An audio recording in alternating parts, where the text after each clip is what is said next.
निज भाषा पर करे अभिमान। हिंदुस्तान के मस्तक की बिंदी, हिंदुस्तान के मस्तक की बिंदी, जन जन की आत्मा बनी हिंदी।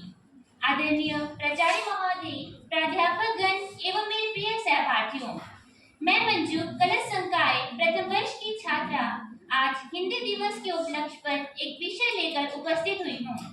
मेरा विषय है भारत को एकता के सूत्र में जोड़ती हिंदी। भारत की मातृभाषा हिंदी को सम्मान देने के लिए प्रतिवर्ष हिंदी दिवस मनाया जाता है। हिंदी विश्व की एक प्राचीन, समृद्ध और महान भाषा होने के साथ ही हमारी राजभाषा भी है। भारत की स्वतंत्रता के बाद 14 सितंबर 1949 को संविधान सभा ने एक मत से यह निर्णय लिया कि हिंदी की खड़ी बोली ही हमारी राजभाषा होगी। इस महत्वपूर्ण निर्णय के बाद संपूर्ण भारत में 14 सितंबर को प्रतिवर्ष हिंदी दिवस के रूप में मनाया जाता है। हिंदी ने भाषा, व्याकरण, साहित्य और कला के सभी माध्यमों में अपनी उपयोगिता एवं वर्चस्व कायम किया है। हिंदी की यह स्थिति हिंदी भाषियों और हिंदी समाज की देन है, लेकिन हिंदी समाज का एक तबका हिंदी की दुर्गति के लिए भी जिम्मेदार है। अंग्रेजी बोलने वाला अधिक ज्ञानी और बुद्धिजीवी होता है। यह धारणा हिंदी भाषियों में हीन भावना पैदा करती है। हिंदी भाषियों को इस हीन भावना से उभरना होगा।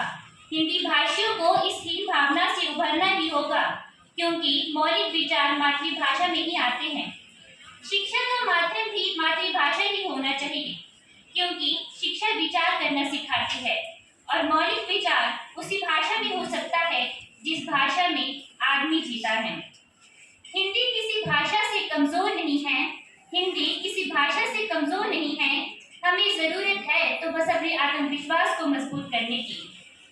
हिंदी उत्तर प्रदेश, बिहार, झारखंड, मध्य प्रदेश, हिमाचल प्रदेश और दिल्ली जैसे राज्यों की राजभाषा भी है।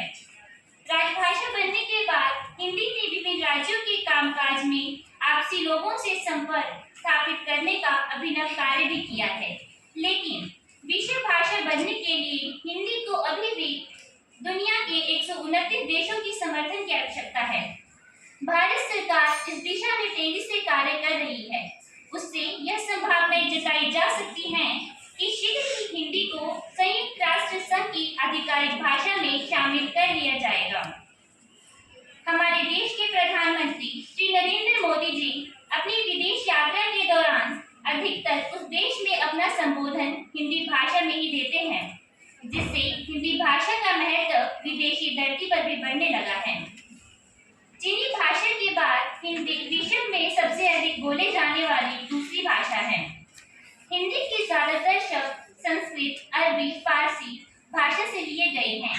यह मुख्य रूप से आर्यों और पारसियों की देन है। जहाँ अंग्रेजी के मात्र 10,000 मूल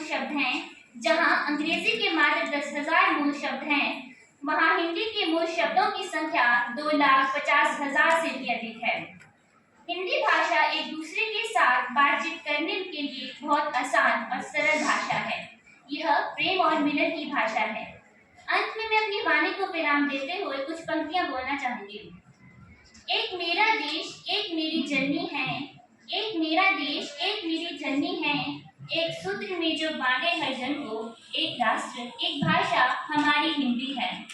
विचारों को जो देती शब्द, भावनाओं को देती वाणी है। विचारों को जो देती शब्द, भावनाओं को देती वाणी है। ऐसी मधुर सब प्रिय एक राष्ट्र, एक भाषा हमारी हिंदी है। अनेक अलंकारों से सुसज्जित अथाह सागर सी गहरी है। अनेक अलंकारों से सुसज्जित अतः सागर सी गहरी है। गर्व हो इस पर हमें, अभिमान से कहो, एक राष्ट्र, एक भाषा हमारी हिंदी है। धन्यवाद।